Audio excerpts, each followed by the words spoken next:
Good afternoon, everybody. It is once again Ted the Speed Learner, and this is my 2600th video. I know it says 2602, but still, it's 2600. And believe me, making this many videos is no easy feat, but we continue on here on YouTube.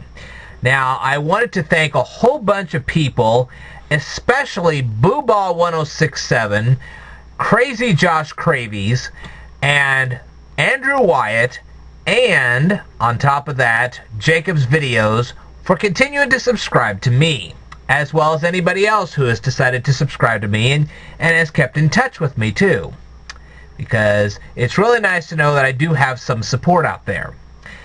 Now, in this particular case, I'm going to devote this particular video to something a little more lighthearted. I'm going to devote this to Crazy Josh Cravies because of a couple videos that he produced.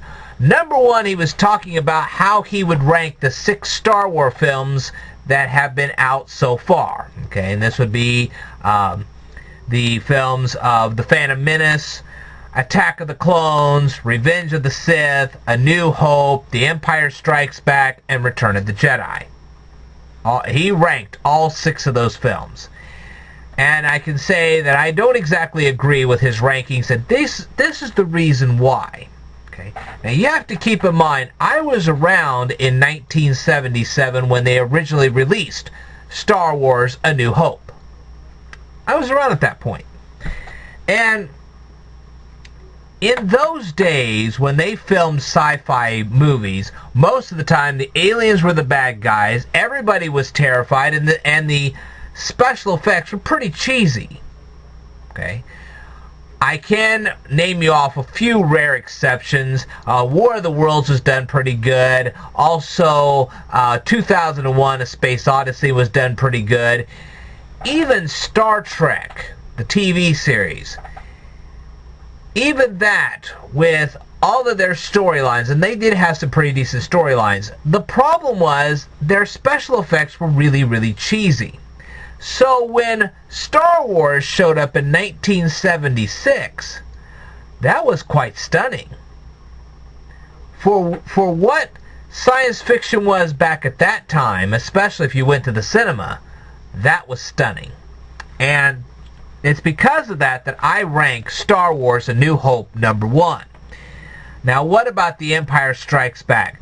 The problem with that one was that we had already, through the first movie, A New Hope, okay, we had fallen in love with the characters, we loved the special effects, but the thing is, when they moved to The Empire Strikes Back, we were used to those special effects, we already cared about these characters, and they didn't really introduce us to anything spectacularly new. Okay, and so therefore I felt that The Empire Strikes Back kind of failed us in that respect. It got deep into storylines and a whole 9 yards, and I'm like, will this movie never end? Now, when we went to Return of the Jedi, okay, that did have some powerful storyline, that had some better special effects. We fell in love with the Ewoks. So yeah, I have pretty high regard for Return of the Jedi, even though that was not its original name. The original name of the movie was Revenge of the Jedi, and I was kind of mad about that, because how dare you change the name of a movie just before you release it? But they did, so anyway. Now, as for The Phantom Menace, I agree that should be on the very bottom of the list. Why? Because of Jar Jar Binks. I was not fond of Jar Jar Binks. Jar Jar Binks is a butt of a bunch of jokes. It was the most terrible character they could have ever made. I think George Lucas should have been ashamed to have put Jar Jar Binks in Star Wars. Even the Gundam leader was better than Jar Jar Binks. And that's saying a lot. I mean, you know, I went to see a science fiction epic, not some kind of a 2-bit comedy routine. So Phantom Menace goes down the toilet. Now, what about Attack of the Clones? This is where I disagree with you. When I watched Attack of the Clones, you have to keep in mind that I had already seen the first 3 Star Wars films, A New Hope, Empire Strikes Back, and Return of the Jedi. And in Empire Strikes Back and in Return of the Jedi, all I saw of Yoda was this old, wise creature who barely could move. So when Attack of the Clones came around, I was shocked to see Yoda whipping out that lightsaber and just going all forth. So yes, I rank Attack of the Clones one of the highest because of that sudden shock. I mean, that was shock and awe value right there. I was really taken by surprise. Now, as for Revenge of the Sith, well, I felt the storyline was too long. I felt that when it came to Revenge of the Sith, it just didn't hold my interest as well. Although I will have to say the fight between the Emperor and Yoda, that was cool. But overall, it was a lot of storyline. It really didn't get that exciting until the end. So it was kind of a drudgery thing to go through until we got to the end. So, I would recommend Star Wars A New Hope at number 1. Phantom Menace would be on the very bottom. And somewhere in between, I would say close to the top would be Attack of the Clones as well as Return of the Jedi. The rest of them can kind of go down the line. So that's how I would rank the movies. And now you can see why. Star Wars did a lot. And they contributed a lot to the modern day science fiction epic that you see today. Shoot. Even when the movie Alien came out and they had Galaxy Quest and of course all the Star Trek movies came out. If it hadn't been for Star Wars, none of that would have been possible. Really. So that's why I rank things the way I do. Now then, you also made a video about a Q&A. And I got to thinking about this. It's like, you know what? That's an interesting Q&A and all, but what if I gave you a little bit of a Q&A of your own? Okay? You want real questions? I'm going to give you real questions. I used to do this in high school all the time. Kids would come up to me, and I would give them a real challenge, and they're like, oh man, not him. Anything but him. As a matter of fact, I used to come into high school as a junior and a senior in high school. I used to come in and I'd go, good morning everybody, and they were like, oh man, not him, anything but him, please give me an espresso quick, you know. So that's the kind of person I was. Yeah, what a joy I was, huh? So anyway, yeah, okay, so here is my Q&A to you. Alright, you had mentioned that you are a high school freshman. Do you know why freshmen are called freshmen, sophomore are called sophomore, junior are called juniors, and seniors are called seniors? Do you know why? I'd love to see you answer that one.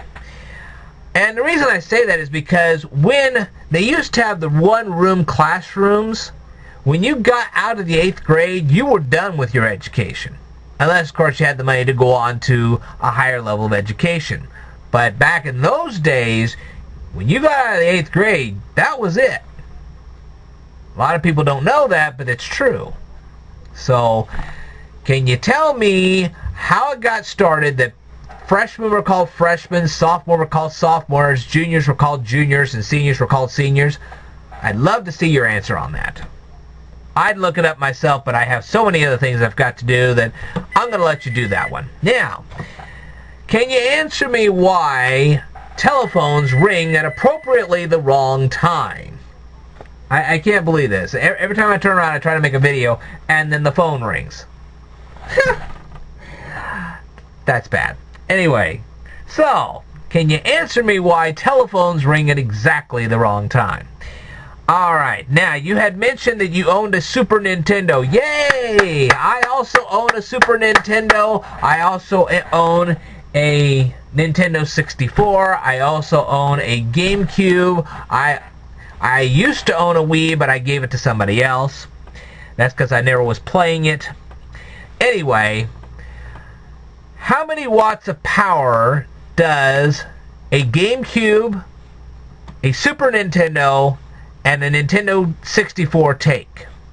Okay? How many watts of power do these devices operate off of? Love to see you answer that one. Anyway, I did watch the rest of your video. I couldn't think of anything else to ask you at this point, but I'm sure that you're going to answer. I'd love to see how you respond to this one. This is going to be fun. We're going to have a load of fun here today. Anyway, a congratulations to myself for making video number 2600. No easy feat there. I will say, however, and I need your confirmation, Josh. I need your confirmation. I think it would be a great idea to redo the video response wars, only this time when they make their submissions, they make it onto my Speed Learner fan page. And then we would have that where people could then reference the videos after I declare the winner. And I think it would draw attention to my fan page as well as draw attention to their videos. That way they would have an archive and they could look up those videos that way. So tell me what you think of that idea. I think it's a good idea. If you think it's a good idea, that's what we'll start doing, and we'll start doing that on Sunday. Okay, so please let me know what you think of that idea. I will tell you more in a future video. Stay tuned.